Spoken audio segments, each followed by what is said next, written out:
Non più in Brenta, scandagliato palmo a palmo per settimane dalla squadra mobile e dai reparti speciali dei Vigili del Fuoco, ma in un semplice cassonetto dell'immondizia nella zona industriale di Padova.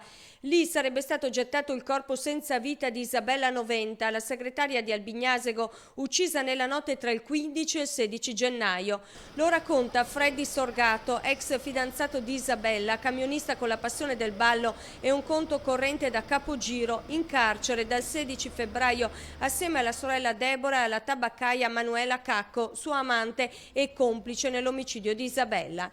Freddy avrebbe rivelato a un compagno di cella nella casa circondariale Due Palazzi di Padova di aver gettato il corpo di Isabella in un bidone appunto nella zona industriale di Padova. Lo avrebbe raccontato poco prima dell'estate a un veneto, oggi già scarcerato, che poi ha richiesto di essere sentito in questura per riferire le confidenze di Freddy Sorgato.